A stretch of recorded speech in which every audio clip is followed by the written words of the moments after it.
بسم اللہ الرحمن الرحیم۔ السلام علیکم مائی ڈیئر اسٹوڈنٹس، میں آپ کا ٹیچر محمد عالم شیر۔ میں ایم ڈی کیٹ 2020 انشاءاللہ بائیولوجی کا لیکچر آپ کو دوں گا۔ تو آئیے اب ہم چلتے ہیں اپنے پہلے لیکچر کی طرف۔ ہمارا جو لیکچر نمبر 1 ہے وہ چیپٹر نمبر 15 بائیولوجی میں ہومیوسٹیسس۔ جب ہم اس کے کانٹینٹ دیکھتے ہیں کہ یو ایچ ایس نے کون سے کانٹینٹس ان لسٹ کیے ہیں ایم ڈی کیٹ 2020 کے لیے، تو وہ 3 ٹاپکس ہیں کہ ہومیوسٹیسس ہے، اس کی ڈفرینٹ ڈیفینیشنز ہیں، پھر اس کی جو تھرمو ریگولیشن ان میملز آپ کے چیپٹر نمبر 15 میں سیپریٹ ہیڈنگ میں موجود ہے، یہ ٹاپک شامل ہے، اور تیسرا ویری امپورٹنٹ ٹاپک جو ہے وہ ہے ہیومن یورینری سسٹم۔ یہ 3 کمپوننٹس جو ہیں وہ یو ایچ ایس نے ڈسکرائب کیے ہیں فار ایم ڈی کیٹ 2020۔ تو سب سے پہلے اگر ہم دیکھیں کہ ایک ڈائیگرام جو پیج نمبر 2 پر ہے چیپٹر 15 میں، اگر ہم اس کو سب سے پہلے دیکھیں تو اس کے اندر تقریباً تمام باتیں جو ڈیفینیشنس ہیں ہومیوسٹیسس کی وہ ایکسپلین کر دی گئی ہے کہ ہومیوسٹیسس بیسیکلی کیسے مینٹین کرتا ہے ایک لیونگ آرگنیزمس۔ تو اگر دیکھیں تو یہ جو باکس بنا ہوا ہے اس کو آپ سمجھیں کہ this is the organism internal environment, اور اس کے اندر موجود ہیں سیلز، اور سیلز کے درمیان میں جو سپیس ہے اس کو ہم کہہ دیتے ہیں ایکسٹرا سیلولر سپیس، اور جو انوائرمنٹ اندر لکھا ہوا ہے کہ this is the intra cellular environment, یہ سیل کے اندر کا ماحول ہے۔ اور اسی طریقے سے جو آرگنیزم کا انٹرنل ہے اس کو علیحدہ شو کیا گیا ہے، اور اس آرگنیزم کے اوپر ڈائیگرام کے اوپر جو کنٹرول سسٹم ہے وہ organismic level of control system ہے۔ تو ایک آرگنیزمس کا اپنے ماحول کے اندر جو تعلق پیدا ہوتا ہے اور وہ اپنے آپ کو کس طریقے سے نارمل رکھتا ہے، یعنی لیونگ آرگنیزمس کیسے اپنے آپ کو زندہ رکھتا ہے، اس فینومینون کو ہم کہتے ہیں ہومیوسٹیسس۔ تو ہومیوسٹیسس کی اگر ڈیفینیشن دیکھیں آپ کی بک کے مطابق، the protection of internal environments from the harms of fluctuations in external environment is termed as homeostasis.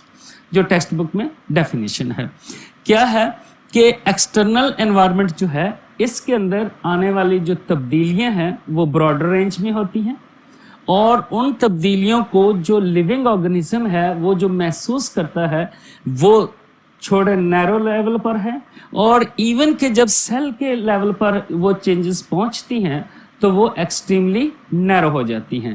اور یہ سارا کام کہ ایک لیونگ آرگنیزمس ماحولیاتی تبدیلیوں کو کیسے محسوس کرتا ہے اور کیسے ایڈجسٹ کرتا ہے، وہ اس کا ہیلپ کرتے ہیں اس کا کنٹرول سسٹم۔ یعنی اگر کنٹرول سسٹم کو دیکھیں تو آرگنیزم لیول پر بھی کنٹرول سسٹم موجود ہے اور سیلولر لیول پر بھی کنٹرول سسٹم موجود ہے۔ تو آئیے اگلی سلائیڈ پر چلتے ہیں جس میں کچھ اہم ایم سی کیوز ہم نے مینشن کیے ہیں تاکہ آپ ان ایم سی کیوز کی مدد سے ٹاپک کو سمجھنے میں آپ کو آسانی پیدا ہو۔ کویسچن نمبر 1 کو اگر ہم دیکھیں، جو کہ ہم نے ہومیوسٹیسس کی بات کو سمجھنے کے لیے، اس ٹاپک کو سمجھنے کے لیے جو ڈرائیو کیے ہیں 2-3 ایم سی کیوز مثال کے طور پر لکھے ہیں تاکہ آپ کو ٹاپک سمجھنے میں آسانی پیدا ہو۔ تو پہلا جو کویسچن ہے، انٹرا سیلولر انوائرمنٹ افورڈس، یعنی کہ ایک سیل کے اندر کا جو ماحول ہے وہ کتنی تبدیلی، باہر ہونے والی تبدیلی کو افورڈ کر سکتا ہے، کتنا وہ اپنے آپ کو اس کے مطابق چینج کرے گا۔ تو 4 آپشنز دی ہیں۔ الفا آپشن دیکھیں تو نو فلکچویشنز، کہ اس کے اندر کوئی تبدیلی نہیں ہوگی۔ دوسرا کیا ہے، بیٹا فلکچویشنز ان وائڈ رینج، کہ انٹرا سیلولر جو ہے وہ وائڈ رینج میں اپنی فلکچویشنز شو کرے گا۔ چارلی آپشن ہے فلکچویشنز ان اے نیرو رینج، کہ فلکچویشن شو ضرور کرے گا لیکن وہ نیرو رینج میں ہوں گی۔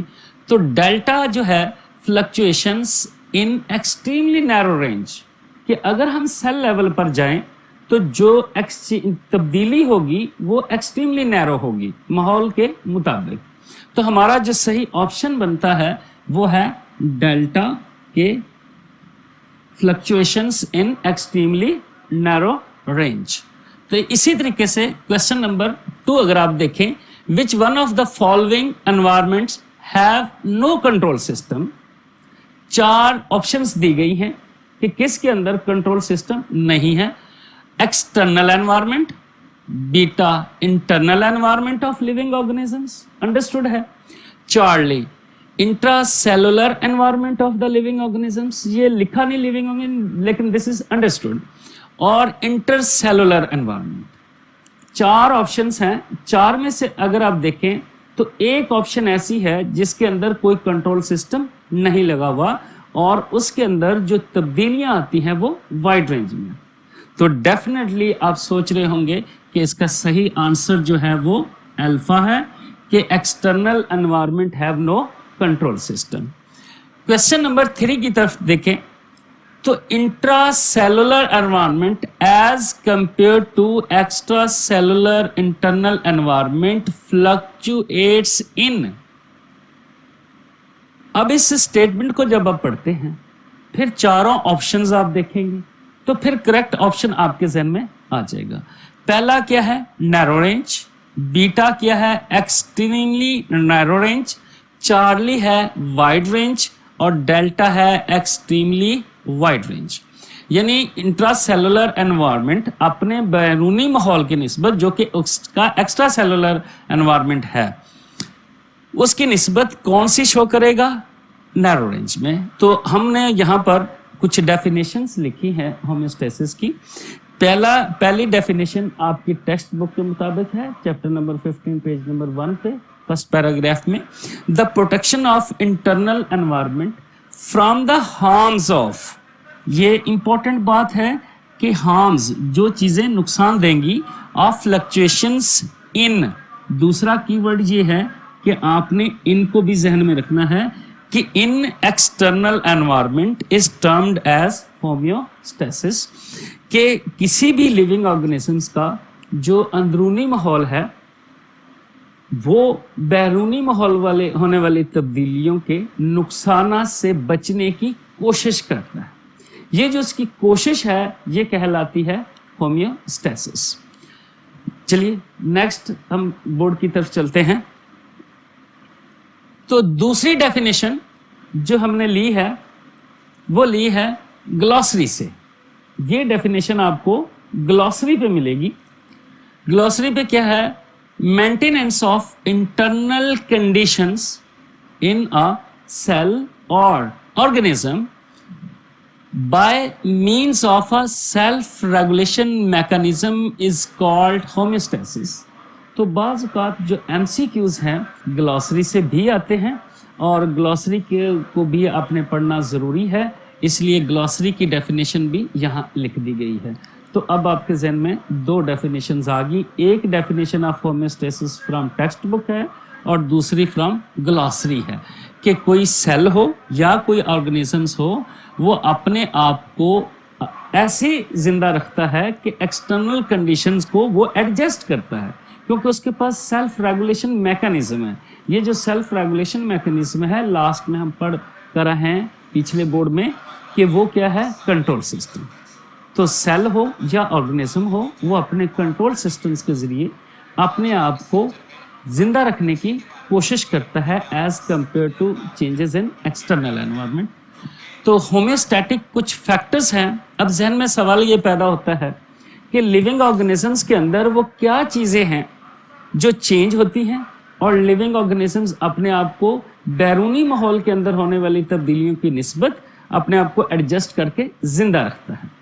तो उसको मैंने हेडिंग दी है होम्योस्टैटिक फैक्टर्स। आपके page number chapter number 15 page number 1 paragraph number 2 जो यहाँ से शुरू होता है कि most susceptible components of the internal environment that may be effect bye fluctuations in external environment.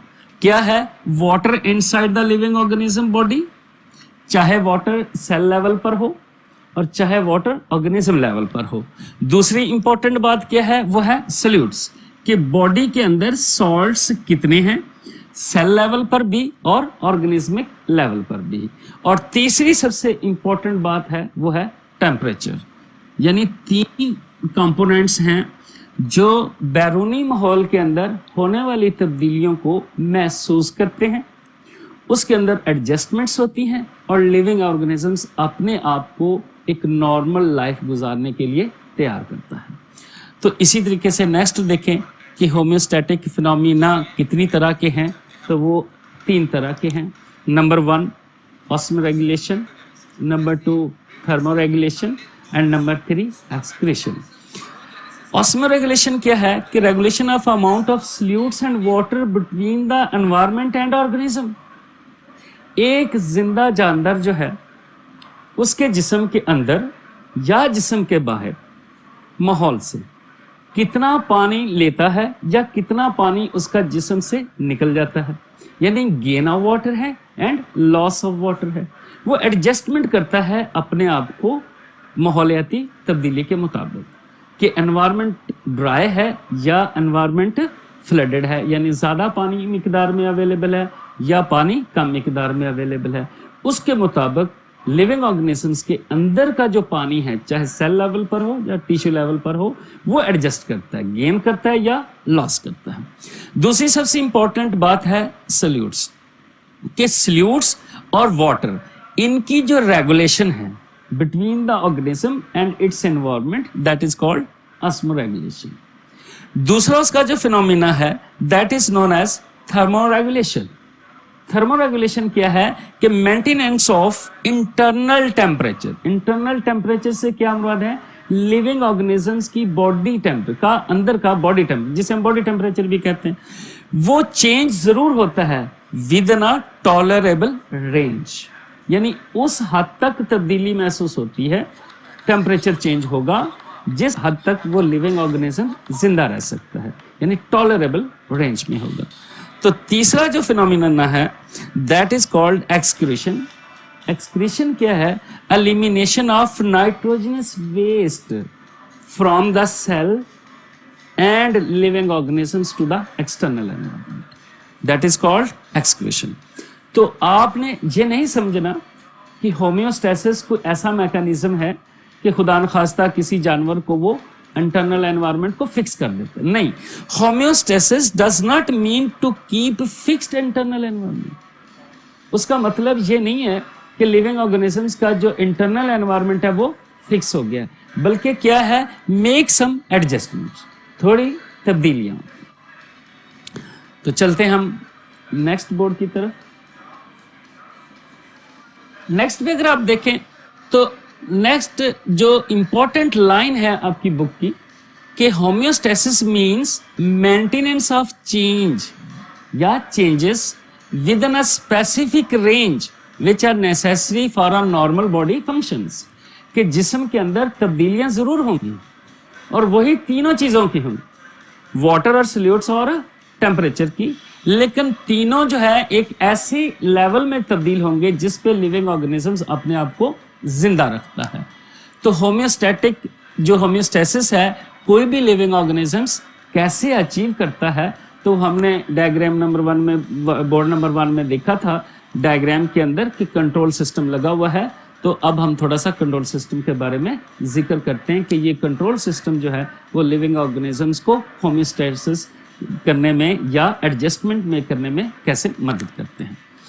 तो ये पेज नंबर 2 पर है चैप्टर नंबर 15 में। तो इसके अगर होम्योस्टैटिक कंट्रोल सिस्टम के कंपोनेंट्स देखें तो 3 कंपोनेंट्स हैं। Number 1 receptors, number 2 control centres और नंबर 3 इफेक्टर्स।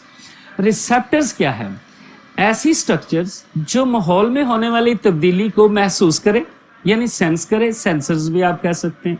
फिर वो मैसेज जो है कंट्रोल सेंटर की तरफ भेजे। कंट्रोल सेंटर ह्यूमन बॉडी में सिर्फ 2, ब्रेन एंड स्पाइनल कॉर्ड। जब कंट्रोल सेंटर की तरफ जाती है इंफॉर्मेशंस, तो वो उस इंफॉर्मेशन की प्रोसेसिंग करता है। प्रोसेसिंग करने के बाद एक ऑर्डर जारी करता है, किसको? इफेक्टर्स को।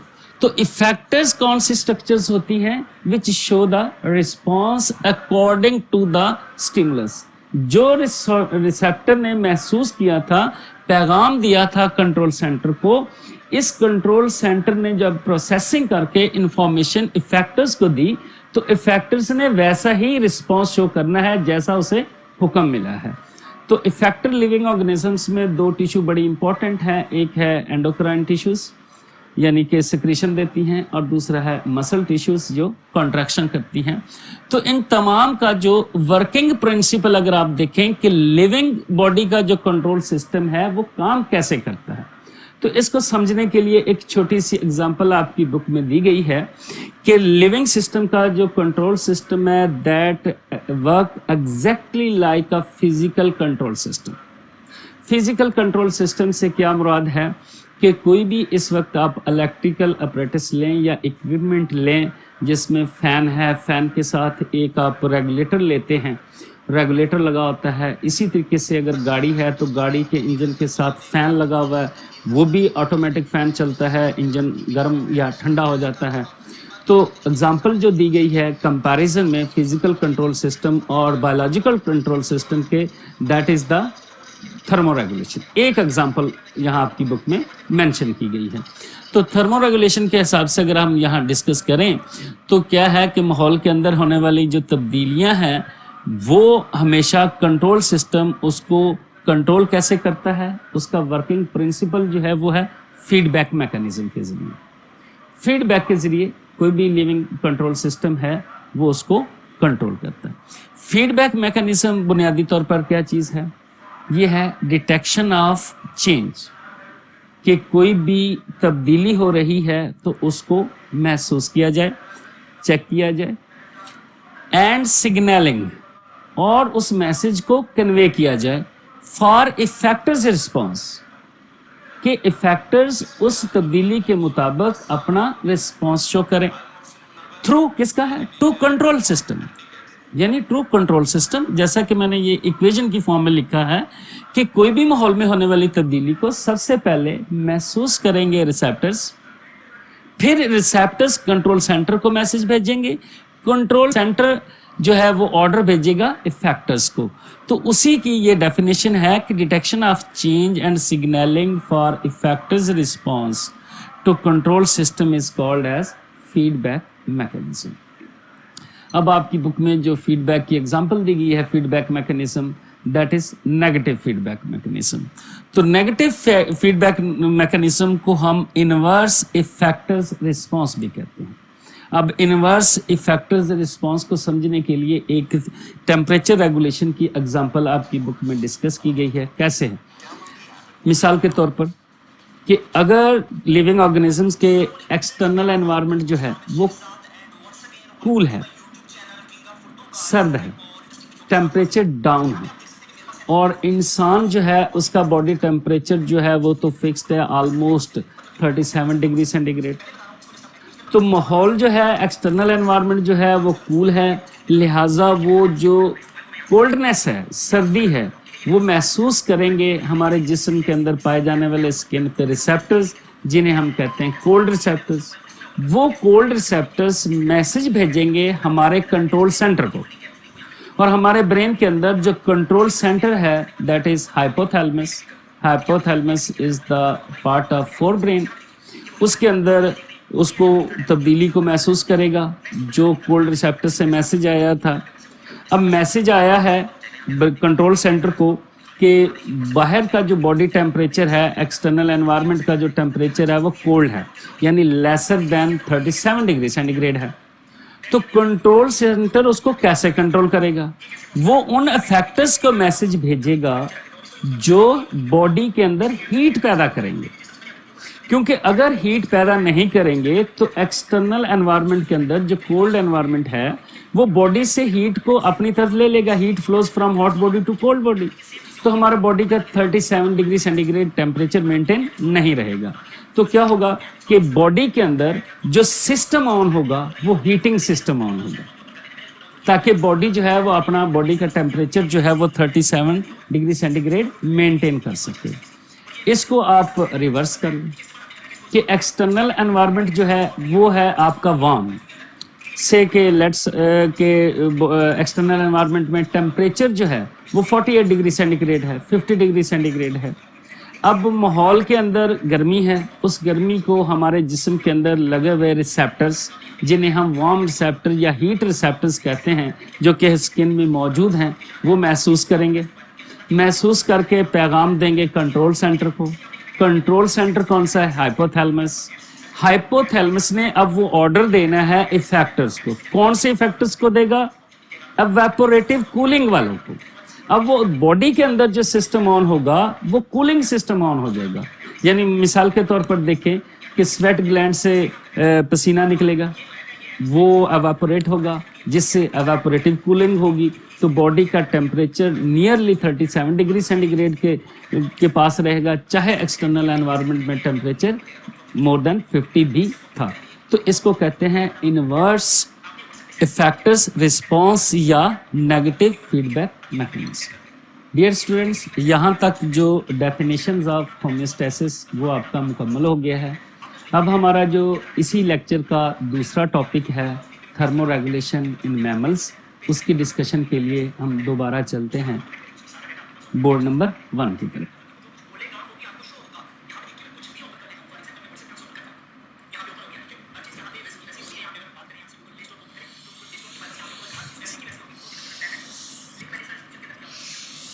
जी डियर स्टूडेंट्स, नेक्स्ट हमारा जो टॉपिक चल रहा है वो है थर्मो रेगुलेशन इन मैमल्स।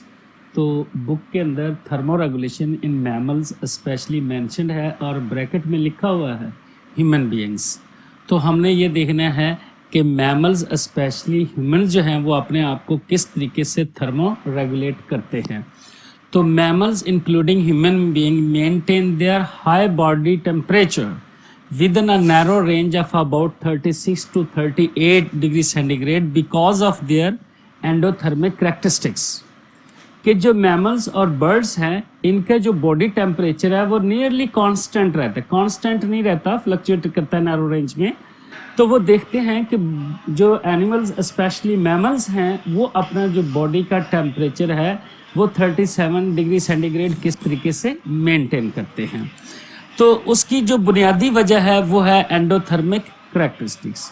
अब जो एंडोथर्मी है, अगर आप देखें तो इस चैप्टर में इस टॉपिक से पहले एक टॉपिक दिया गया है कि classification of living organisms on the basis of temperature, body temperature. तो बॉडी टेम्परेचर के हवाले से दो कैटेगरीज हैं, एक्टोथर्म्स और एंडोथर्म्स। एक्टोथर्म्स वो एनिमल्स होते हैं जो अपना बॉडी का टेम्परेचर जो है वो एनवायरनमेंट के मुताबिक कर लेते हैं, जबकि एंडोथर्मिक वो एनिमल्स होते हैं जो अपना बॉडी का टेम्परेचर जो है वो ऑलमोस्ट कांस्टेंट रखते हैं, चाहे एनवायरनमेंट में टेम्परेचर ज़्यादा हो या कम हो, तो उनको कहते हैं endothermic animals.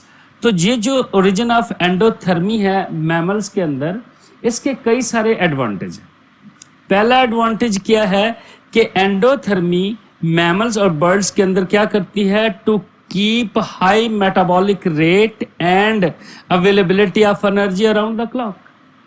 That's why mammals और birds जो है they are more agile, active round the clock, क्योंकि उनके अंदर जो body temperature है वो almost maintain रहता है और उसी की वजह से उनका जो energy का level है वो भी maintain रहता है। तो हम बाकी पॉइंट डिस्कस करने के लिए डियर स्टूडेंट्स चलते हैं नेक्स्ट स्लाइड की तरफ। तो नेक्स्ट पॉइंट अगर आप देखें तो birds and mammals become better adapted to a variety of diverse habitats. मसलन ज़मीन के अंदर ऊपर या अंदर जो भी एनवायरनमेंट है, चाहे इक्वेटिक एनवायरनमेंट है और चाहे टेरेस्ट्रियल एनवायरनमेंट है, हर एक एनवायरनमेंट के ऊपर ये लिविंग ऑर्गेनिजम्स वेल डिस्ट्रीब्यूटेड हैं, वेल एस्टेब्लिश्ड हैं और अपने आप को इन्होंने हर माहौल के मुताबिक ढाल के रखा हुआ है। चाहे टेम्परेचर कम है, ठंडा एरिया है, चाहे टेम्परेचर ज़्यादा है, गर्म इलाका है, हर एक हैबिटाट में मैमल्स ने अपने आप को अडेप्टेड किया हुआ है और वहाँ पर वो सर्वाइव कर रहे हैं due to the endothermic strategy.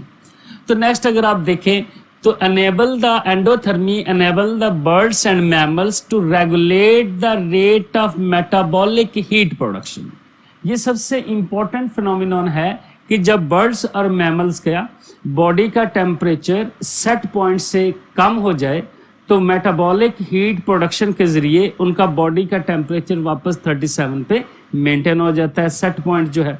इसी तरीके से मैमल्स का या ह्यूमंस का बॉडी टेम्परेचर अगर अबव 37 डिग्री सेंटीग्रेड हो जाए तो कुछ ऐसी स्ट्रेटजीज बॉडी अडॉप्ट करती है जिसकी वजह से जो बॉडी टेम्परेचर है वो हर हाल 37 पर एडजस्ट किया जाता है। तो उसके लिए कौन कौन सी स्ट्रेटजीज हैं, कौन कौन सी रेगुलेटरी मैकेनिज्म्स हैं या स्ट्रेटजीज हैं लिविंग ऑर्गेनिजम्स स्पेशली मैमल्स और स्पेशली ह्यूमंस क्या अडॉप्ट करते हैं, तो उसके बारे में हम देखते हैं कि सबसे पहले तो इम्पोर्टेंट बात क्या है कि अपने बॉडी के टेम्परेचर को मेंटेन करने के लिए हीट गेन और हीट लॉस, यानी कि अपने बॉडी का सेट पॉइंट टेम्परेचर रखने के लिए एनवायरनमेंट से हीट ली भी जाती है और एनवायरनमेंट से हीट डेसिपेट भी की जाती है और बॉडी का इंटरनली हीट भी प्रोड्यूस की जाती है। तो सबसे पहली जो स्ट्रेटजी है हीट गेन की वो है शिवरिंग थर्मोजेनेसिस और नॉन शिवरिंग थर्मोजेनेसिस। दो स्ट्रेटजीज हैं। शिवरिंग थर्मोजेनेसिस क्या है, जैसा कि नाम से ज़ाहिर है शिवरिंग का मतलब होता है कांपना, थर्मो का मीन टेम्परेचर, जेनेसिस मीन पैदा करना या एनर्जी या हीट पैदा करना। जब मसल्स कॉन्ट्रैक्ट करते हैं तो उसकी वजह से जो हीट बॉडी की है वो प्रोड्यूस हो जाती है जिसको हम कहते हैं शिवरिंग थर्मोजेनेसिस, जैसा कि नाम से जाहिर है। एक्सरसाइज करते हैं, चलने फिरने लग जाते हैं और अपने जब मसल्स कॉन्ट्रैक्ट करते हैं तो बॉडी की हीट ऑटोमेटिकली प्रोड्यूस होकर बॉडी का टेम्परेचर 37 मेंटेन हो जाता है। दूसरी इंपॉर्टेंट स्ट्रेटजी है वो है non shivering thermogenesis. Non shivering thermogenesis में मसल तो कॉन्ट्रैक्ट नहीं करते, थायराइड ग्लैंड जो है वो कुछ हार्मोन्स रिलीज करता है। तो थायराइड हार्मोन्स जो हैं वो मेटाबॉलिज्म को इंक्रीज करते हैं, यानी शुगर मेटाबॉलिज्म को इंक्रीज करते हैं। जैसा कि आप चैप्टर नंबर 11 फर्स्ट ईयर में आपने पढ़ा कि जब ग्लूकोज टूटती है तो उससे एनर्जी निकलती है, तो लिहाजा जो हार्मोनल इन्फ्लुएंस है और वो क्या है हीट प्रोड्यूस करने में, वो है break down of glucose molecule या जितने भी दूसरे फूड मॉलिक्यूल्स हैं वो जिस्म में टूटते हैं और हानि हीट पैदा होती है। तो उस मैकेनिज्म को हम कहते हैं नॉन शिवरिंग थर्मोजेनेसिस, जिसमें हार्मोन्स का रोल है। एक बात बेटा वो आपने इम्पोर्टेंट पॉइंट नोट कर लेना है कि कुछ मैमल्स ऐसे भी हैं जिनके जिस्म में ब्राउन फैट पाई जाती है for the metabolic heat production, तो इस बात को भी आपने जहन में रखना है। दूसरी स्ट्रेटजी क्या है कि हीट लॉस स्ट्रेटजीज, कि लिविंग ऑर्गेनिजम्स स्पेशली मैमल्स जब उनका बॉडी टेम्परेचर हाई हो जाए तो वो किस तरीके से अपने जिस्म से ज़्यादा जो एनर्जी है या हीट है वो एनवायरनमेंट में रिलीज करते हैं, तो उसको हम कहते हैं heat loss strategies. In over production of heat it is dissipate through exposed surfaces by increasing blood flow और एवेपोरेटिव कूलिंग। यानी क्या है कि जब बॉडी का टेम्परेचर ज़्यादा हो जाएगा, अक्सर आपने ऑब्जर्व किया होगा कि ब्लड का जो फ्लो है वो स्किन की तरफ बढ़ जाता है और स्किन के भी उन एरियाज की तरफ बढ़ जाता है जो एनवायरनमेंट में डायरेक्ट एक्सपोज्ड है। मिसाल के तौर पर कान है, नाक है, ये आपकी चीक्स और ये उन एरियाज की फिंगर टिप्स हैं, इनकी तरफ ब्लड का फ्लो बढ़ जाता है, जिसकी वजह से जो हीट है वो आप जानते हैं moves from hot to cold environment. तो इस तरीके से जो एक्सेस हीट बॉडी के अंदर प्रोड्यूस होती है वो एनवायरनमेंट के अंदर डेसिपेट हो जाती है। तो that's why in mammals it is observed that skin has been adopted as the organ of thermoregulation, क्योंकि इसको हम थर्मोरेगुलेटरी ऑर्गन कहते हैं ह्यूमन की स्पेशली स्किन को। इसमें हीट लॉस करने का स्ट्रेटजीज है और एवेपोरेटिव कूलिंग है, जो अपकमिंग टॉपिक में हम इंशाल्लाह इसको ज़रूर देखते हैं। तो बड़ी इंपॉर्टेंट बात है कि आपने ध्यान में रखना है कि human skin act as the thermoregulatory organ. तो नेक्स्ट स्लाइड की तरफ चलते हैं। लिविंग ऑर्गेनिजम्स और स्पेशली जो मैमल्स हैं वो दो तरह के एनवायरनमेंट में रहते हैं।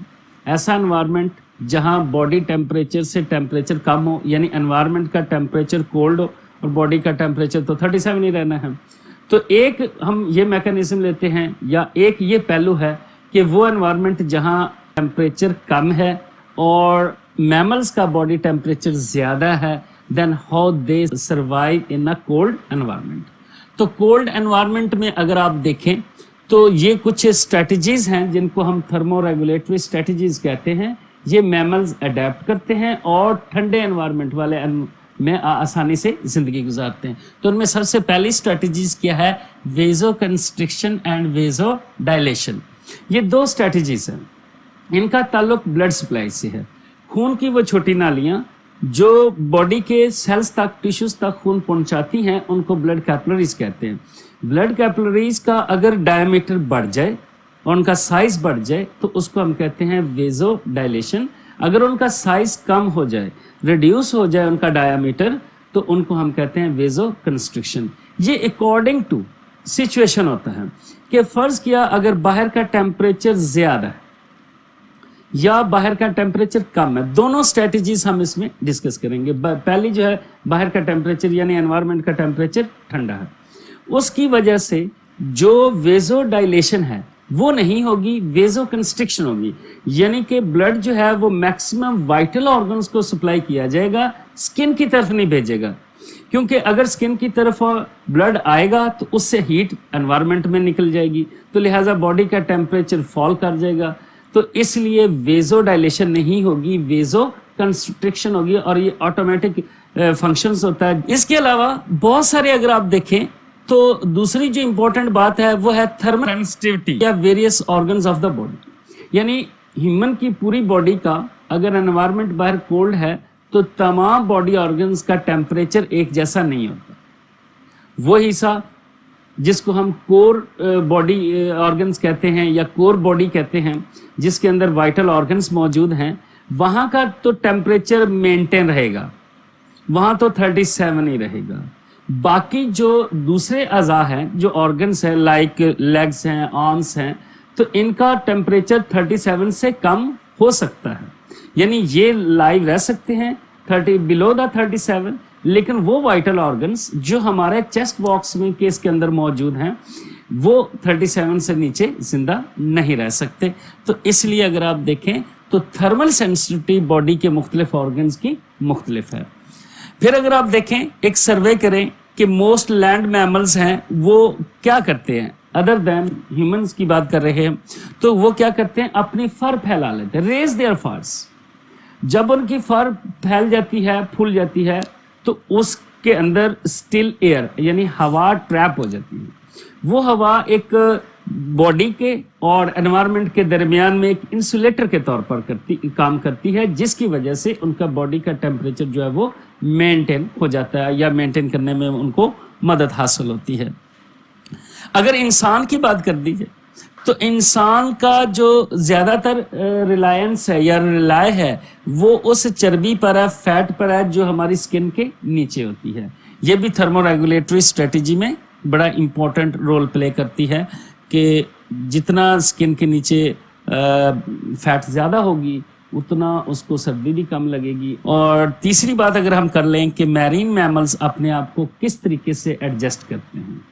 میرین میملز بھی حسب معمول وہی ریگولیٹری اسٹریٹجیز اپلائی کرتے ہیں جو ٹیرسٹریل اینیملز کرتے ہیں، لیکن اس میں سب سے ایک خاص کریکٹر پایا جاتا ہے. ان کی سکن کے نیچے ایک انسولیٹنگ فیٹ ہے، جو موٹی چربی کی تہ ان کی سکن کے نیچے پائی جاتی ہے، جس کو ہم کہتے ہیں بلبر. تو marine mammals like whales and seals they respond to their cold environment with the help of blubber. اب اس کے بعد نیکسٹ جو ہم چلتے ہیں ڈیئر اسٹوڈینٹس، لاسٹ اس کے ایکسپوجر ٹو وارم ٹیمپریچر کی طرف. تو دوسرا جو انوائرمنٹ ہے جہاں اینیملز اور میملز رہتے ہیں اس کو ہم نے فرض کر لیا. پہلے تھا کولڈ انوائرمنٹ، اب ہم کہہ رہے تھے کہ وارم ٹیمپریچر ہے. تو وارم ٹیمپریچر ہے، ڈیفینیٹلی باہر کا جو باڈی ٹیمپریچر ہے اس سے باہر کا ٹیمپریچر زیادہ ہے. تو میملز کیا کریں گے؟ کوشش کریں گے کہ ان کا باڈی کا ٹیمپریچر جو ہے وہ جو سیٹ پوائنٹ ہے 37 ڈگری سینٹی گریڈ اس پر ہی قائم رہے. اس کو قائم رکھنے کے لیے کرتے کیا ہیں؟ مختلف تھرمو ریگولیٹری اسٹریٹجیز اپناتے ہیں. تو اس بات کو میں نے تھوڑا سا باکس میں مینشن کر دیا ہے کہ اگر آپ دیکھیں کہ ٹریسٹریل اگر میملز کی بات کریں تو ٹریسٹریل میملز میں سب سے امپورٹنٹ جو میکانزم ہے جو زیادہ باڈی کے اندر ہیٹ پروڈیوس ہو جائے تو اس کو لوز کرنا ہے، ڈیسیپیٹ کرنا ہے ٹو دا انوائرمنٹ. تو وہ سب سے امپورٹنٹ کیا ہے؟ ایواپوریٹو کولنگ میکانزم. اس سے کیا ہوتا ہے کہ جب پسینہ آتا ہے تو پسینہ ہوا کے اندر ایواپوریٹ ہو جاتا ہے. جب ایواپوریٹ ہو جاتا ہے تو اس سے جو اسکن ہے یا باڈی ہے اس کا ٹیمپریچر ڈاؤن ہو جاتا ہے. تو اس کو کہتے ہیں ایواپوریٹو کولنگ ایفیکٹ. مثال کے طور پر اگر انسان کا ذکر کریں تو انسان کے اندر تو سویٹ گلینڈس موجود ہیں اسکن میں. جب باہر سے ہائی ٹیمپریچر ہوتا ہے وہ ٹیمپریچر ہماری اسکن کے اندر ہیٹ ریسیپٹرس موجود ہیں. وہ ہیٹ ریسیپٹرس میسج ہمارے ہائپوتھیلمس کو جو کہ باڈی کا تھرموسٹیٹ کہلاتا ہے اس تک میسج آتا ہے. وہ اس میسج کو ریڈ کر کے پروسیس کر کے سویٹ گلینڈس جو کہ ایفیکٹس کہلاتے ہیں ان تک پہنچاتا ہے میسج. پھر سویٹ گلینڈس کے اندر سے سیکریشنس نکلتی ہے. وہ سیکریشن جو ہے پسینہ جسے آپ کہتے ہیں, پسینے میں موسٹلی پانی ہوتا ہے تو وہ ہوا میں ایواپوریٹ ہو جاتا ہے. جب وہ ایواپوریٹ ہوتا ہے تو اس کے نتیجے میں کولنگ ایفیکٹ آتا ہے باڈی کو, تو لہٰذا باڈی کا ٹیمپریچر واپس پھر 37 ڈگری سینٹی گریڈ پر مینٹین ہو جاتا ہے. اسی طریقے سے اگر ٹریسٹل میملز کا ہم ذکر کر رہے ہیں, یہ بات تو ہم نے انسان کے بارے میں کی, کچھ اور میملز بھی ہیں ان میں ایک خاص طریقہ کار ہے جن میں پسینہ نہیں آتا, ان کا ایک خاص طریقہ کار ہے. مثال کے پر ڈاگز ہیں, تو ڈاگز کو اگر آپ نے اکثر دیکھا ہوگا کہ زبان باہر نکال کر ہانپتے رہتے ہیں. ان کا یہ ہانپنا جو ہے اس کو ہم کہتے ہیں پینٹنگ, اور وہ جو ایواپوریٹو کولنگ ہے جو ان کے ہانپنے سے سانس لینے سے ہے اس کو ہم کہہ دیتے ہیں کہ this is the respiratory tract evaporative cooling.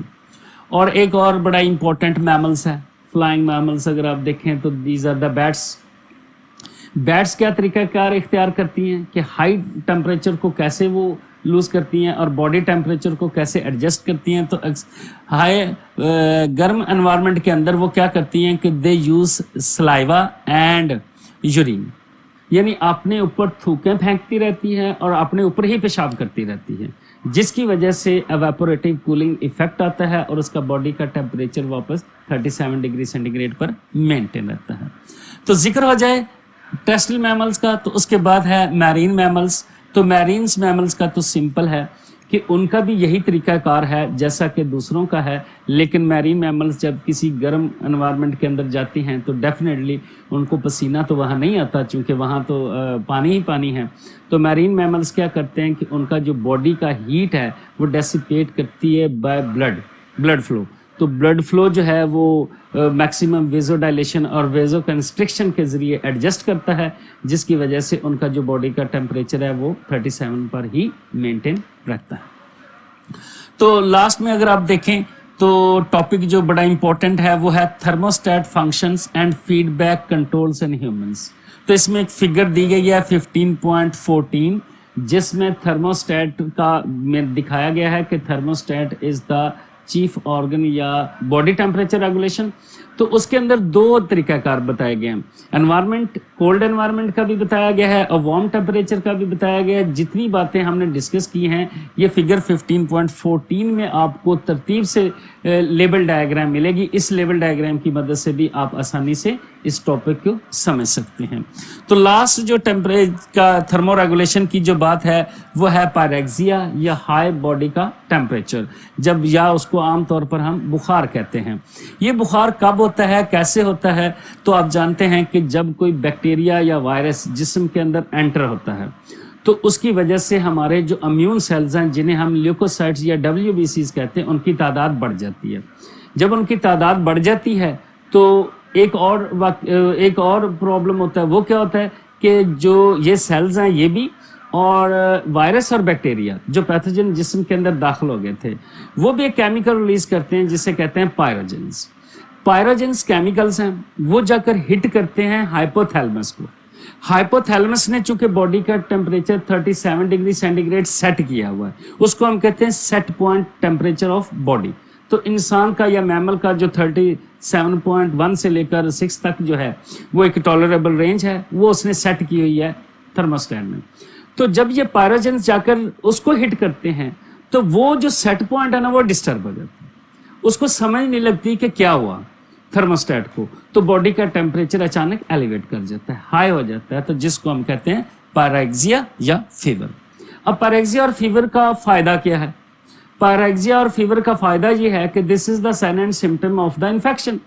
پتہ چل جاتا ہے کہ کسی کو بخار ہے تو اسے یقیناً یا وائرل انفیکشن ہوگا یا بیکٹیریل انفیکشن ہوگا. تو یہاں تک بیٹا بات ہماری دوسری ہومیوسٹیسس اسٹریٹجی کی ہوگی थर्मोरेगुलेशन इन मैकेनिज्म। इसी का जो होम्योस्टेसिस के लास्ट फिनोमेना है दैट इज़ कॉल्ड एक्सक्रीशन। और वो एक्सक्रीशन कैसे होती है इंसान में, स्पेशली जो तीसरा कंपोनेंट है यूरिनरी सिस्टम ऑफ ह्यूमंस, तो उसको डिस्कस करने के लिए हम चलते हैं स्लाइड नंबर 1 की तरफ।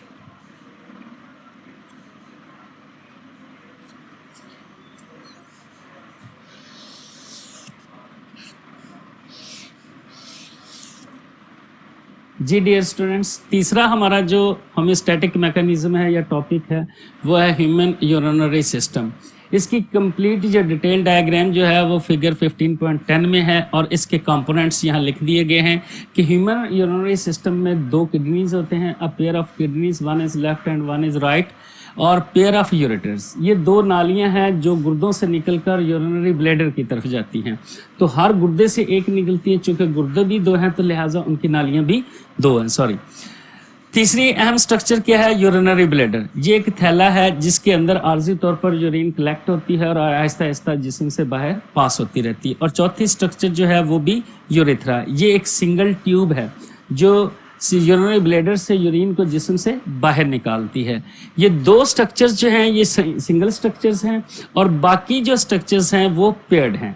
तो इसको आपको याद दहानी कराने के लिए कि आपके जहन में बात बैठ जाए ह्यूमन यूरिनरी सिस्टम में कौन सी स्ट्रक्चर्स पेयर्ड में हैं और कौन सी अनपेयर्ड में है, तो उसके लिए एक प्रैक्टिसिंग MCQ हमने यहाँ लिखा है कि human urinary system consist of following paired structures except, यानी 3 चीज़ें ऐसी होंगी जो पेयर्ड फॉर्म में होंगी और एक जो है वो सिंगल होनी चाहिए। तो अगर ऑप्शन अल्फा देखें तो किडनीज आर आल्सो पेयर्ड, ये हमारा तो जवाब नहीं हो सकता। फिर बीटा देखें यूरेटर्स, तो यूरेटर्स भी पेयर्स की शक्ल में होते हैं, ये भी हमारा जवाब नहीं है। और चार्ली की तरफ देखें तो यूरिनरी ब्लैडर है, ये सिंगल है, ये हमारा जवाब हो सकता है, लेकिन हम डेल्टा को पढ़े बगैर इसको टिक नहीं लगाएंगे। जब हमने डेल्टा देखा तो यहाँ लिखा हुआ है यूरेट्रल ऑरिफिसेस, ये सुराख होते हैं यूरेटर्स के जो कि यूरिनरी ब्लैडर में जाके खुलते हैं, जिससे आहिस्ता आहिस्ता जो यूरिन है वो यूरिनरी ब्लैडर में इकट्ठी हो जाती है। तो 3 स्ट्रक्चर्स के बारे में तो हम श्योर हैं कि these are the paired structures, लेकिन जो चार्ली है यूरिनरी ब्लैडर ये सिंगल होता है। तो हमारा जो करेक्ट ऑप्शन है वो चार्ली है कि ये यूरिनरी ब्लैडर जो है ये पेयर्ड नहीं होता, ये सिंगल ही होता है। तो नेक्स्ट स्लाइड की तरफ बेटा चलते हैं, उसमें डिफरेंट कंपोनेंट्स और उसकी डिस्क्रिप्शन देखते हैं। Different parts of urinary system of humans और उनकी डिस्क्रिप्शन कुछ ब्रीफली यहाँ डिस्क्राइब की गई है कि अगर हम सबसे पहले देखें कि किडनीज, तो किडनीज का जैसा हमने पहले देखा कि अगर इनका नंबर देखें तो 2 होते हैं, एक लेफ्ट और राइट होता है। और इनको जो खून की नाली है जो किडनीज को ब्लड सप्लाई करती है, ऑक्सीजनेटेड ब्लड, उसको हम कहते हैं रीनल आर्टरी। और जो खून किडनी से वापस डीऑक्सीजनेटेड ब्लड लेकर जाती है उसको हम कहते हैं रीनल वेन। तो इसी तरीके से पेयर ऑफ किडनीज के अगर इंटरनल स्ट्रक्चर्स की तरफ देखें तो किडनीज के अंदर मिलियंस ऑफ ट्यूब्यूल्स मौजूद हैं जिनको हम नेफ्रॉन्स कहते हैं। टोटल ह्यूमन बॉडी के टोटल वेट का जो लेस देन 1% इनका अपना वेट होता है और किडनीज 20% ब्लड रिसीव करते हैं, यानी कि पर कार्डियक बीट जब दिल धड़कता है तो उस कार्डियक बीट से का जो टोटल वॉल्यूम है ब्लड का उसका 20% ये रिसीव करते हैं। फिर किडनीज का बुनियादी काम क्या है कि ये फिल्टर करते हैं ब्लड को और यूरिन बनाते हैं। इसी तरीके से देखें कि यूरेटर्स वो नालियां हैं that leaves the kidney through the ureter, यानी urine leaves the kidney through the ureters into the urinary bladder. और यूरिनरी ब्लैडर क्या है कि it is the kidney drain into the urinary bladder. Bladder is आप समझ लें कि एक थैली टाइप चीज होती है जिसके अंदर जो है यूरेटर्स खुलती हैं और यूरिन आर्जी तौर पर उसके अंदर स्टोर हो जाता है। लास्ट जो है वो यूरिथ्रा है। यूरिथ्रा एक ट्यूब है, एक्सटर्नल ट्यूब, जो कि यूरिनरी ब्लैडर से शुरू होती है, आउटसाइड द बॉडी जाती है। जैसा कि हमने पहले भी डिस्कस किया कि यूरिथ्रा जो है वो ह्यूमन बीइंग्स के अंदर सिंगल होता है, उसको हम यूरिना जेनिटल कहते हैं। और ह्यूमन फीमेल्स के अंदर यूरिथ्रा सेपरेट होता है और रिप्रोडक्टिव जो स्ट्रक्चर है वेजाइना वो सेपरेट होती है। तो नेक्स्ट में इसी को कंटिन्यू करते हुए हम आगे चलते हैं अगली स्लाइड पर। यहाँ पर जो स्ट्रक्चर ऑफ किडनी है वो डिटेल्ड स्ट्रक्चर आपकी फिगर 15.11 में दी गई है। उसको आप कंसीडर कर लें, उसके डिफरेंट पार्ट्स को आप देखें। उसको अगर आप बाहर से देखना शुरू करेंगे तो उसके ऊपर फिब्रस कैप्सूल है जिसके रेनल कैप्सूल कहते हैं। फिर उसका एक डिप्रेशन है, एक वो रास्ता भी है, वो छोटा सा डिप्रेशन है जहाँ पर खून की नाली आती है, खून की नालियाँ जाती हैं, यानी उसको आप ये कह लें एंट्री और एग्जिट पॉइंट ऑफ किडनी है, दैट इज़ कॉल्ड हाइलेस। और किडनी के अगर स्ट्रक्चर देखी जाए तो उसके दो रीजन्स हैं, जो आउटर रीजन है किडनी का दैट इज कॉल्ड कॉर्टेक्स, और जो इनर रीजन है उसको हम कहते हैं मेडुला। कॉर्टेक्स के अंदर कॉर्टिकल नेफ्रॉन्स मौजूद होती हैं। कॉर्टिकल नेफ्रॉन्स ज़्यादातर बनाई गई हैं डाइल्यूट यूरिन बनाने के लिए, और इसी तरीके से जो इनर मेडुला है, मेडुला के अंदर वहाँ पर जुक्स्टा मेडुलरी नेफ्रॉन्स होती हैं। ये दोनों का डिफरेंस भी बुक में दिया गया है कि कॉर्टिकल नेफ्रॉन जो है वो ज़्यादातर कॉर्टेक्स रीजन में पाई जाती हैं, वहीं पर उनका लूप ऑफ हेनले होता है, वहीं उनका बोमेंस कैप्सूल होता है, और वहीं पर उनकी कलेक्टिंग ट्यूब्यूल होती है। वो सारी की सारी जो है वो रिस्पॉन्सिबल है for the production of dilute urine. और जो जुक्स्टा मेडुलरी नेफ्रॉन होती है उसका जो बोमेंस कैप्सूल ऑफ ग्लोमेरुलस है that is present at the border of cortex, यानी कहाँ पर मौजूद है, मेडुलरी रीजन और कॉर्टेक्स के दरमियान में। लेकिन उसका लूप ऑफ हेनले जो है वो मेडुला के रीजन के अंदर होता है। लेटर ऑन देखेंगे कि यूरिन फॉर्मेशन में वो यूरिन को कॉन्सेंट्रेट करने में मदद देता है। तो कॉर्टिकल नेफ्रॉन्स और जुक्स्टा मेडुलरी नेफ्रॉन्स दो नेफ्रॉन पाई जाती हैं, दोनों का फंक्शन अलग अलग है। जो जुक्स्टा मेडुलरी नेफ्रॉन है that is responsible for the production of concentrated urine. तो नेक्स्ट है structure of nephron. Structure of nephron को अगर आप अपनी बुक में देखें तो फिगर 15.12 पे उसकी एक डायग्राम बनी हुई है जिसके तमाम हिस्से भी दिखाए गए हैं, ब्लड सप्लाई भी दिखाई गई है और लेबल्ड डायग्राम है। अगर उसका सबसे पहला हिस्सा हम देखें तो वो है बोमेंस कैप्सूल। बोमेन कैप्सूल उसका इनर कप शेप्ड स्ट्रक्चर है, उसको हम कहते हैं बोमेंस कैप्सूल। और बोमेन कैप्सूल काम क्या करता है, इसके अंदर क्या होता है कि यहाँ पर फिल्ट्रेट जमा होता है, प्रेशर फिल्ट्रेशन होती है। और प्रेशर फिल्ट्रेशन कहाँ होती है, बुनियादी तौर पर वो होती है ग्लोमेरुलस में। ग्लोमेरुलस क्या है, ये बॉल ऑफ ब्लड कैपिलरीज है इनसाइड द बोमेंस कैप्सूल, जहाँ खून आता है और खून लाने वाली ग्लोमेरुलस की तरफ जो लाने वाली नालियाँ हैं उसको एफरेंट आर्टरियोल कहते हैं। जब एफरेंट आर्टरियोल से ब्लड ग्लोमेरुलस के अंदर आता है तो ग्लोमेरुलस की जो कैपिलरीज हैं वो पोरस हैं, सुराखदार हैं, तो वहाँ पर ब्लड जो है वो फिल्टर होता है। अब ये बात बड़ी इंपॉर्टेंट है कि ये फिल्ट्रेशन बड़ी अहम फिनोमिनॉन है यूरिन फॉर्मेशन का या ब्लड फिल्ट्रेशन का, कि यहाँ पर जो सुराख हैं वो इतने छोटे हैं कि उसके अंदर से सिर्फ वेस्ट मटेरियल और सम यूजफुल प्रोडक्ट्स वही फिल्टर होकर बोमेंस कैप्सूल में जाती हैं, जबकि जो ब्लड सेल्स और बड़े जो मॉलिक्यूल्स हैं प्रोटीन्स के वो उसके अंदर नहीं जाते। सिलेक्टिव उसकी परमेबिलिटी होती है और सिलेक्टिव उसके अंदर फिल्ट्रेशन होती है। और वो फिल्ट्रेशन किस वजह से होती है, उसके कई सारे फैक्टर्स हैं। एक जो बुनियादी फैक्टर है वो ब्लड प्रेशर है कि कम से कम ब्लड प्रेशर इतना ज़रूर वहाँ तक पहुँचता है बोमेन कैप्सूल तक कि वहाँ पर ग्लोमेरुलर फिल्ट्रेशन से फिल्ट्रेट अलहदा हो जाए और ब्लड अलहदा हो जाए। तो जो बोमेन ग्लोमेरुलस है वो बॉल ऑफ कैपिलरीज है, वहाँ पर फिल्ट्रेशन होती है। फिर अगर नेफ्रॉन का वो हिस्सा देखें जो बोमेन कैप्सूल के बिल्कुल साथ है, उसको हम कहते हैं प्रॉक्सिमल कॉन्वोल्यूटेड ट्यूब्यूल। प्रॉक्सिमल करीब है, यानी किसके करीब है, ग्लोमेरुलस और बोमेन कैप्सूल के। कॉन्वोल्यूटेड क्या है, बल खाती है, ट्यूब्यूल है। प्रॉक्सिमल कॉन्वोल्यूटेड ट्यूब्यूल ये वो हिस्सा है जहां पर maximum reabsorption of useful products होती है। प्रॉक्सिमल कॉन्वोल्यूटेड ट्यूब्यूल के बाद आ जाता है loop of Henle. Second major part है loop of Henle. Loop of Henle के दो पोर्शन, एक वो पोर्शन जो प्रॉक्सिमल कन्वोल्यूटेड ट्यूब्यूल से डाउनवर्ड जाता है उसको कहते हैं descending limb of loop of Henle, और वो थिन होता है। और दूसरा वो जो ऊपर की तरफ चलता है उसको हम कहते हैं असेंडिंग लूप ऑफ हेनले, वो थिक होता है।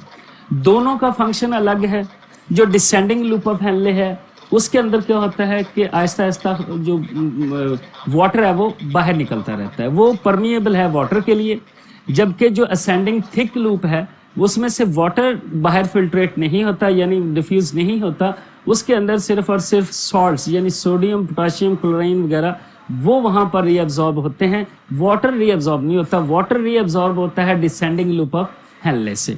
तो उसके बाद जो नेफ्रॉन का आखिरी हिस्सा है उसको कहते हैं डिस्टल कन्वोल्यूटेड ट्यूब्यूल। डिस्टल कहते हैं अवे फ्रॉम सेंटर, इसलिए कि वो बोमेंस कैप्सूल और ग्लोमेरुलस से दूर है, इसलिए हम उसको डिस्टल कहते हैं। कन्वोल्यूटेड का मतलब है बल खाती, डिस्टल कन्वोल्यूटेड ट्यूब्यूल का मतलब है बल खाती दूर की नाली।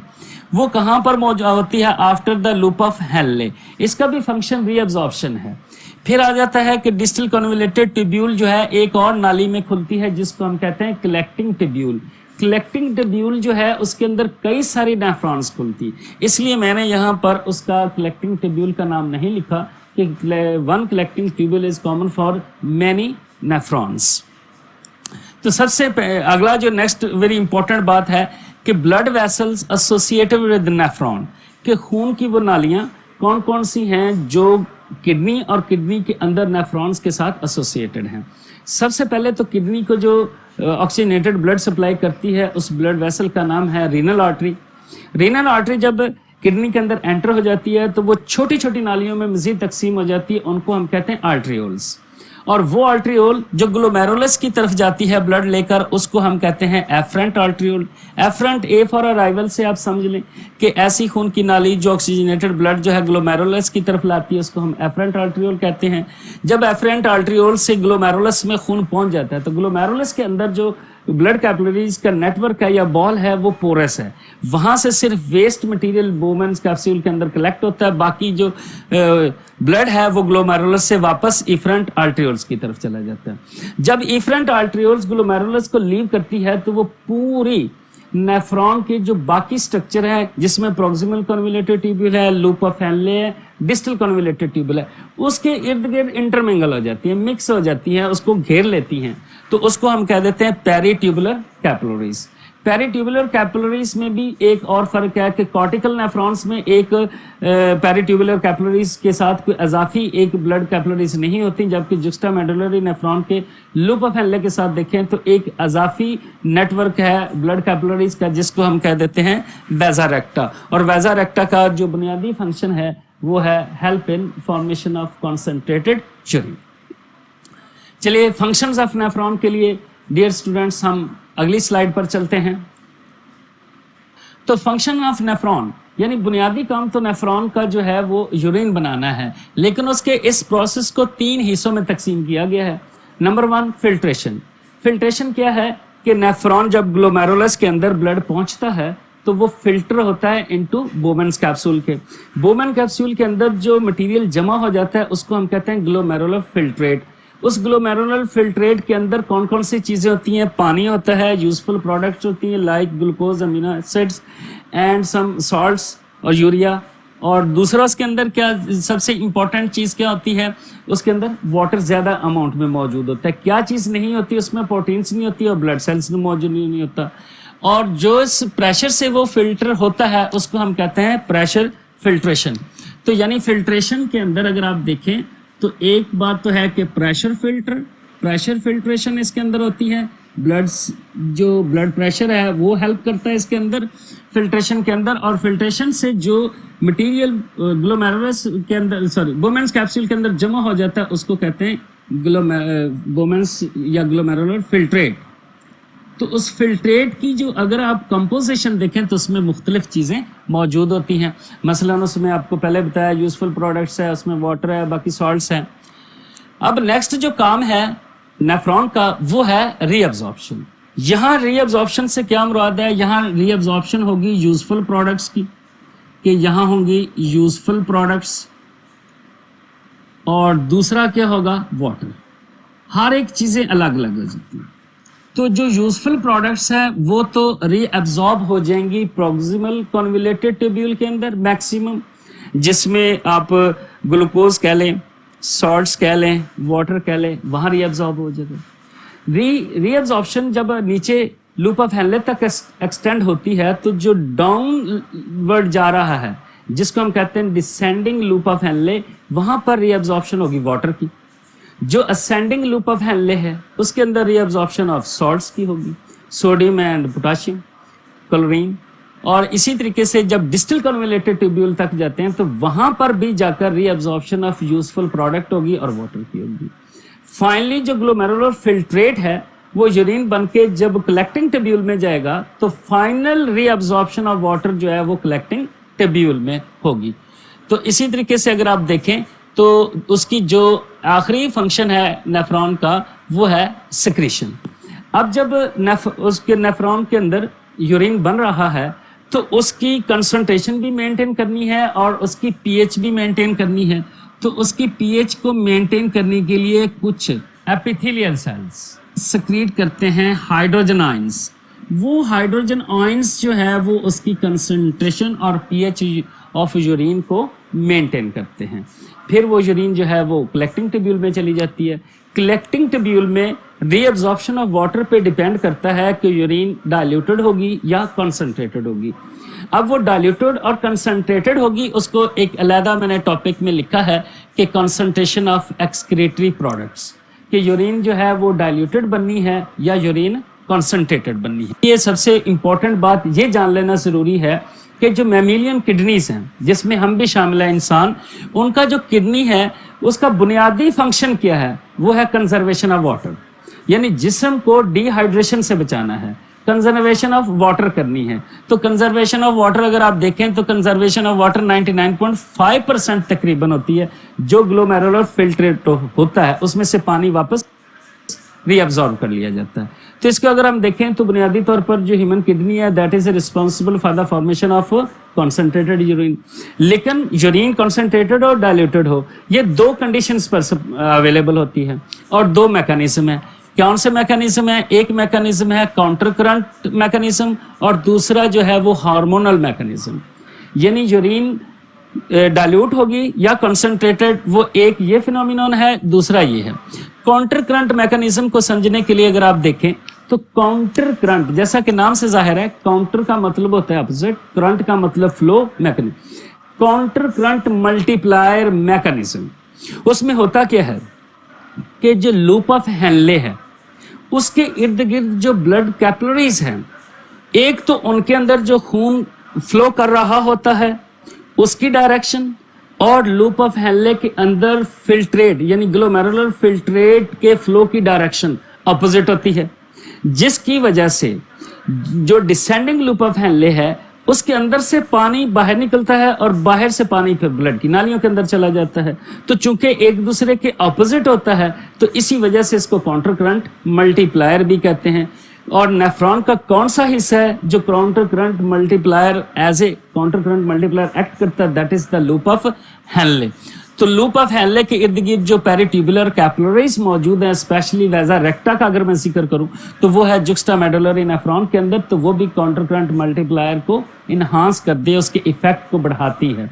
यानी काउंटर करंट मैकेनिज्म किसके लिए है? For the production of concentrated urine. इसी तरीके से अगर आप देखें तो जो हार्मोन्स हैं वो दो हार्मोन्स हैं, दोनों हार्मोन्स जो है एडीएच एंटी डायूरेटिक हार्मोन और एल्डोस्टेरोन, ये दो हार्मोन है, दोनों का फंक्शन पैराग्राफ में भी है। अगर आप देखें तो एंटी डायूरेटिक हार्मोन जो है ये कहाँ से रिलीज होता है? Posterior lobe of PG, pituitary gland, वहां से ये रिलीज होता है, बनता ब्रेन के हाइपोथैलेमस के अंदर है, वहां से रिलीज होता है। फिर किस पर एक्ट करता है? ये करता है कलेक्टिंग टिब्यूल पर, यानी कलेक्टिंग टिब्यूल पर ये एक्ट करता है। और इसका काम क्या है? बुनियादी इसका फंक्शन क्या है? इसका फंक्शन ये है कि reabsorption of water, reabsorption of water, इसका काम है कलेक्टिंग टिब्यूल से पानी को वापस निकाल लेना। तो इससे हम क्या समझें कि अगर एडीएच ज्यादा होगा तो reabsorption of water from collecting tubule भी ज्यादा होगी, तो नतीजतन यूरिन जो है वो क्या पैदा होगी? कॉन्सेंट्रेटेड। अगर एडीएच की मिकदार कम होगी, कम रिलीज होगा, तो कम पानी रीअब्जॉर्ब होगा फ्रॉम कलेक्टिंग टिब्यूल, तो जो यूरिन बनेगी वो डाइल्यूटेड बन जाएगी। यानी कॉन्सेंट्रेटेड और डाइल्यूट यूरिन बनाने में काउंटर करंट मैकेनिज्म के साथ बुनियादी काम किसका है? ADH. More ADH more concentrated urine, less ADH diluted urine. दूसरे का जो काम है एल्डोस्टेरोन, एड्रिनल कॉर्टेक्स से निकलता है। गुर्दे के ऊपर एक छोटा सा एंडोक्राइन ग्लैंड है जिसे एड्रिनल ग्लैंड कहते हैं, वहां से रिलीज होता है। किसके ऊपर आकर एक्ट करता है? असेंडिंग लूप ऑफ हेनले, जो डिस्टल कन्वोल्यूटेड ट्यूब्यूल की तरफ जा रहा है, असेंडिंग लूप ऑफ हेनले, उसके ऊपर आकर एक्ट करता है। काम क्या करता है? Active Uptake of sodium ions.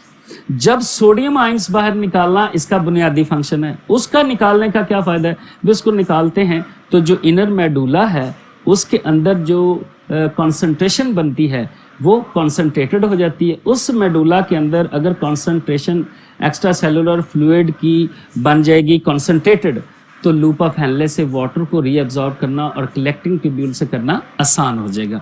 तो ये इसका काम है जो मिनरल्स को मेंटेन करना, एल्डोस्टेरॉन्स का। तो एल्डोस्टेरॉन जो है उसका मेन ताल्लुक सॉल्ट रीअब्जॉर्प्शन से, जबकि यूरिन का डाइल्यूट और कॉन्सेंट्रेट बनना वो डिपेंड करता है काउंटर करंट मैकेनिज्म पर और एडीएच एंटी डायूरेटिक हार्मोन पर। तो इनके बारे में मजीद डिस्कशन इंशाल्लाह हम जब टेस्ट डिस्कशन करेंगे तो उसमें भी हम इनको मजीद देखेंगे। लास्ट में अगर आप देखें तो जो कंडीशंस दी गई हैं, कंडीशंस ये है कि अगर किसी इंसान को या मैमल को, इंसान की बात कर लेते हैं, कि अगर उसको रेस्ट्रिक्टेड सप्लाई ऑफ वाटर है, जैसा कि रमज़ान शरीफ है, रोज़े रखे हुए हैं, पानी बहुत कम पिया, तो उस वक्त यूरिन जो है वो कॉन्सेंट्रेटेड होगी। और अगर पानी ज़्यादा पिया हुआ है, यानी बॉडी के अंदर अमाउंट ऑफ वाटर अबंडेंट है, तो जो यूरिन है वो डाइल्यूट बनेगी। डाइल्यूट यूरिन बनने और कॉन्सेंट्रेटेड बनने में जो दूसरा मैकेनिज्म है उसको हम कह देते हैं कि वो कंडीशंस ऑफ वाटर है, कि अगर वाटर ज़्यादा है तो फिर डाइल्यूटेड यूरिन, और अगर कम पानी अवेलेबल है तो कॉन्सेंट्रेटेड यूरिन। बेटा यहाँ तक आपकी बात जो है मुकम्मल हो गई यूरिनरी सिस्टम्स की।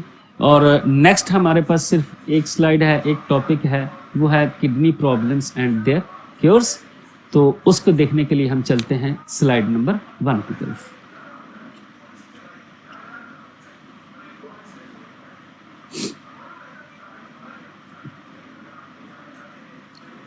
जी डियर स्टूडेंट्स, आज का लेक्चर नंबर 1 का जो लास्ट टॉपिक है वो है kidney problems and their cures. तो किडनी प्रॉब्लम्स कैसे अराइज होते हैं, फर्स्ट लाइन है आपके पैराग्राफ की इसी चैप्टर में टॉपिक में कि अनयूजुअल सिचुएशंस में arise in the functions of kidneys by factor originating inside and outside the kidney. These factors causes serious kidney diseases। के बाज़ का तो ऐसा होता है कि किडनी के अंदर से प्रॉब्लम अराइज हो जाता है, कोई मेटाबॉलिक हो जाए, कोई और प्रॉब्लम हो जाए। बाज़ का ऐसा होता है कि बैरूनी तौर पर किडनी को कोई डैमेज हो जाए, किडनी डैमेज हो जाए, उसको कोई नुकसान हो जाए, उस पर कोई फैक्टर अप्लाई हो, तो तब भी किडनीज के अंदर अनयूजुअल सिचुएशन अराइज हो जाती है।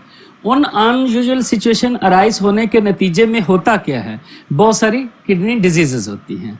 और किडनी डिजीजेस की अगर आप लिस्ट करें तो सबसे पहले जो इम्पोर्टेंट किडनी डिजीजेज है वो किडनी स्टोन्स हैं, यानी गुर्दों में पथरियाँ। उसको अगर आप देखें कि किडनी स्टोन्स कितनी तरह के हैं और उनकी कॉजेज क्या है, तो these stones have specific chemical nature, यानी स्टोन्स बनते हैं एक से ज़्यादा तरह के और अपनी उनकी केमिकल नेचर होती है, एक दूसरे से डिफरेंट होते हैं। These are formed in metabolic diseases. Metabolic diseases के नतीजे में ये बनते हैं in which various salts are precipitated, जिसमें कुछ सॉल्ट्स जो हैं किडनी के अंदर प्रेसिपिटेट यानी जम जाते हैं, and during the urine formation and accumulated later to form stones. तो बाद में वो किडनी के अंदर जमकर किडनी स्टोन बना देते हैं। तो मेटाबॉलिक डिजीजेस कितनी तरह की हैं, उसकी कॉजेज क्या हैं, इसको पढ़ने के लिए स्टूडेंट्स हम चलते हैं नेक्स्ट स्लाइड पर। तो यहाँ जो मेटाबॉलिक डिजीजेस हैं उसका एक टैबुलेटेड फॉर्म में डेटा दिया गया है और इसमें है परसेंटेज कि परसेंटेज ऑफ किडनी स्टोन्स हैं, मेटाबॉलिक डिजीज़ है, फिर सिम्टम्स हैं, फिर कॉजेज ऑफ मेटाबॉलिक डिजीजेस हैं, then consequences of metabolic diseases. तो 3 डिजीजेस आपकी बुक में जो लिस्टेड हैं हम वही डिस्कस कर रहे हैं, एक्स्ट्रा अपनी तरफ से कोई डिस्कस नहीं कर रहे। पहली कौन सी है? Hyper calcaemia. हाइपर कैल्सीमिया कौन सी मेटाबॉलिक डिसऑर्डर है जिसमें क्या है कि high level of blood calcium, यानी ब्लड के अंदर कैल्शियम का लेवल अराइज हो जाता है, हाई हो जाता है। तो उसकी वजह से क्या होता है कि इसके अंदर कैल्शियम फॉस्फेट के स्टोन बन जाते हैं। और उसकी बुनियादी वजह क्या है कि क्यों ब्लड के अंदर कैल्शियम का लेवल हाई हो जाता है, तो वो है हार्मोनल इम्बैलेंस। आप जानते हैं कि दो हार्मोन्स हैं जो चैप्टर नंबर 17 में आपने पढ़े हैं, एक है कैल्सिटोनिन और दूसरा है पैराथॉर्मोन। दोनों एंटागोनिस्टिकली वर्किंग करते हैं और ब्लड के अंदर जो कैल्शियम है उसको होम्योस्टैटिक लेवल तक मेंटेन करते हैं। अगर उनके फंक्शन में कोई प्रॉब्लम आ जाए तो किडनी के अंदर जो है वो कैल्शियम फॉस्फेट स्टोन बनना शुरू हो जाते हैं। दूसरी जो डिजीज है, अगर इसकी परसेंटेज देखें कैल्शियम ऑक्सलेट की फॉस्फेट स्टोन्स की, तो वो 15% है। और दूसरी जो मेटाबॉलिक डिजीज है दैट इज हाइपर ऑक्सिलूरिया। हाइपर ऑक्सिलूरिया का क्या मतलब है कि हाई ब्लड ऑक्सलेट लेवल्स, कि ऑक्सलेट्स मॉलिक्यूल्स का जो है वो ब्लड के अंदर तादाद बढ़ जाती है। ऑक्सलेट्स के चीफ सोर्सेज क्या है, कहाँ से आते हैं ये ऑक्सलेट इंसान के जिस्म के अंदर? ग्रीन वेजिटेबल से, और स्पेशली जो टोमेटो है उसको भी आपने हाईलाइट करना है।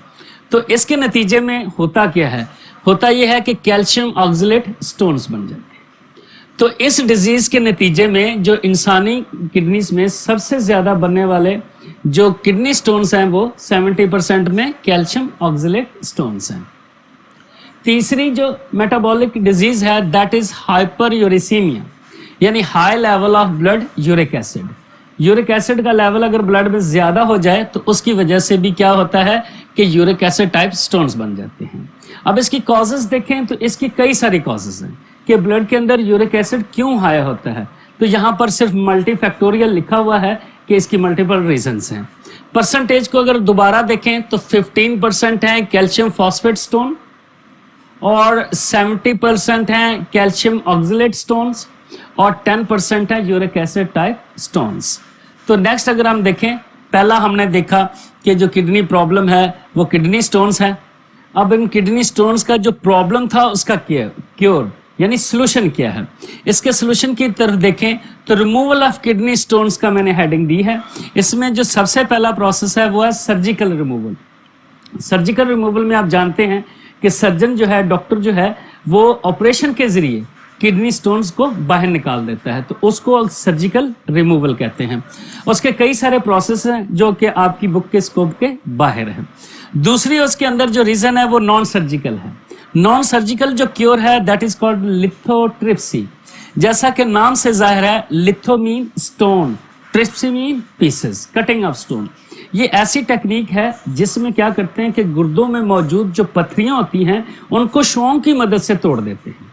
वो जो शुआएं लगाने वाली मशीन है उसको हम प्रोसेस को, टेक्निक को हम कहते हैं extra corporeal shock wave lithotripsy. Extra corporeal का मतलब होता है आउटसाइड द बॉडी।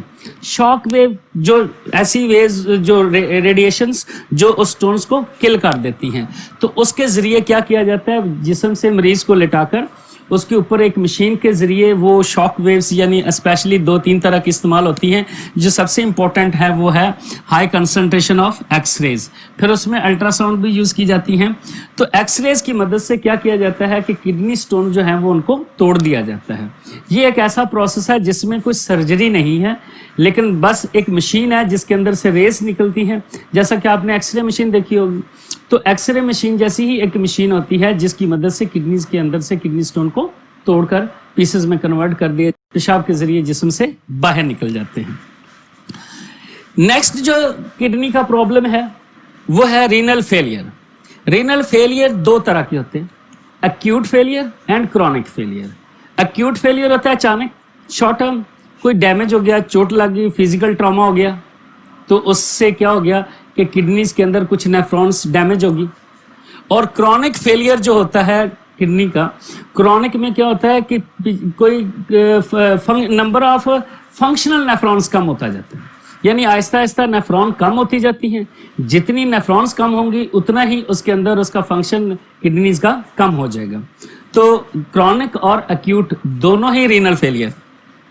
तो इसमें सिर्फ चंद एक कॉजेस मैंने लिखी हैं कि डिस्ट्रक्शन ऑफ नेफ्रॉन्स, नेफ्रॉन्स का भी वो हिस्सा जो ग्लोमेरुलस पर मुश्तमिल है और बोमेंस कैप्सूल यानी फिल्ट्रेशन यूनिट। अगर फिल्ट्रेशन यूनिट नेफ्रॉन का डैमेज हो जाए तो फिर भी जो किडनी का फंक्शन है वो रिड्यूस हो जाता है।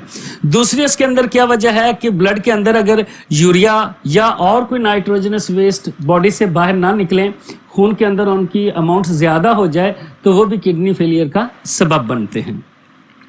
तो इसका नतीजा देख लें कि नतीजा तौर पर क्या हो जाता है कि ऐसे मरीजों के अंदर जिनका किडनी पार्शियल भी फेलियर में हो, चाहे मुकम्मल ना हो, तो उनके अंदर क्या हो जाता है कि हर वक्त उनका ब्लड प्रेशर हाई हो जाता है और उनको अनीमिया हो जाता है, यानी उनके अंदर आयरन की कमी हो जाती है या ब्लड की अब कमी भी कह सकते हैं। तो नेक्स्ट इसकी जो क्योर है उसको पढ़ने के लिए डियर स्टूडेंट्स चलते हैं हम नेक्स्ट स्लाइड की तरफ। Cure of renal failures. Cure of renal failures. Renal failures की दो क्योर्स हैं, एक टेम्परेरी है जिसे हम कहते हैं डायलिसिस, और दूसरी परमानेंट है जिसे हम कहते हैं किडनी ट्रांसप्लांटेशन। ये डिपेंड करता है किडनी की सिचुएशन पर कि उसके अंदर जो उसकी फंक्शन है वो कितने कम हुए हैं, क्रॉनिक फेलियर है या एक्यूट फेलियर है, कितने परसेंट किडनी जो है वो फेल है, उसके हिसाब से ही उसका ट्रीटमेंट किया जाता है। तो सबसे पहले है डायलिसिस। डायलिसिस की दो टाइप्स हैं, हीमोडायलिसिस और पेरिटोनियल डायलिसिस। दोनों ही अलग अलग से टेक्निक्स हैं। हीमोडायलिसिस ब्लड क्लियरिंग, उसमें क्या होता है कि जो पेशेंट होता है उसका ब्लड एक मशीन के जरिए साफ किया जाता है।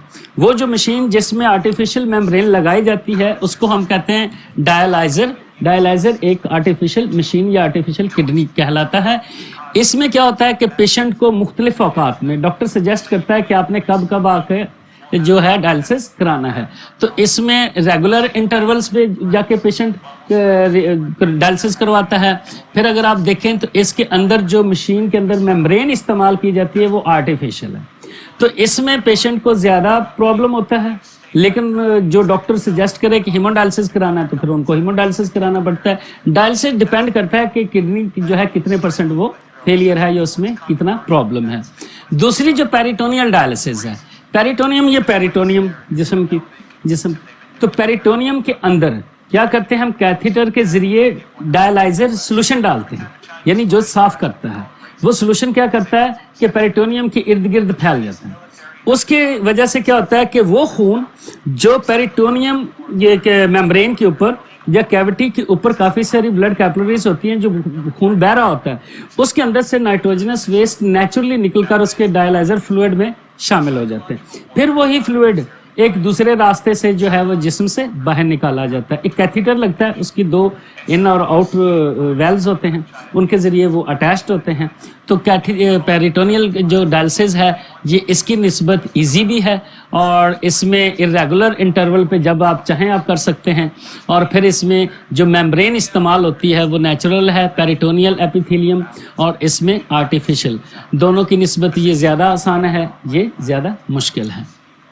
तो लास्ट किडनी का जो प्रॉब्लम है उसे हम कहते हैं यूरेनिया या एंड स्टेज किडनी प्रॉब्लम या फेलियर। इसमें होता क्या है कि जब किडनी के तमाम नेफ्रॉन्स काम करना छोड़ दें, इवन के कॉर्टिकल हों, जुक्स्टामेडुलरी हों, जितनी नेफ्रॉन्स हों सारी काम करना छोड़ दें, यानी वो एंड स्टेज पहुंच जाए, तो उसको हम कहते हैं यूरेमिया। और इसकी कई सारी वजूहात हैं, चंद एक यहाँ लिखी हुई हैं कि यूरिया के अंदर, ब्लड के अंदर यूरिया का लेवल बढ़ जाए, या loss of complete kidney function, यानी कि उसके अंदर तमाम नेफ्रॉन्स ख़त्म हो जाएं। तो इसका एक ही हल है, वो हल है किडनी ट्रांसप्लांटेशन। और किडनी ट्रांसप्लांटेशन के लिए आप समझते हैं कि एक मरीज़ होता है और एक किसी दूसरे से किडनी लेकर उसके अंदर किडनी को है ट्रांसप्लांट करना होता है। तो किडनी ट्रांसप्लांटेशन के अंदर एक प्रॉब्लम है कि जब तक कोई मैचिंग डोनर नहीं मिलेगा किडनी का ट्रांसप्लांटेशन मुमकिन नहीं हो सकेगा। तो इसके लिए matching donor is required for the kidney transplantation. Thank you very much dear students. आज आपका लेक्चर नंबर 1 ख़त्म हुआ। चैप्टर था होम्योस्टेसिस और 4 टॉपिक आपने कवर किए हैं। उम्मीद है कि इंशाल्लाह आपको समझ आई होगी। कोई कमी कुताही हो तो उसके लिए माफ़ी चाहते हैं। Thank you very much.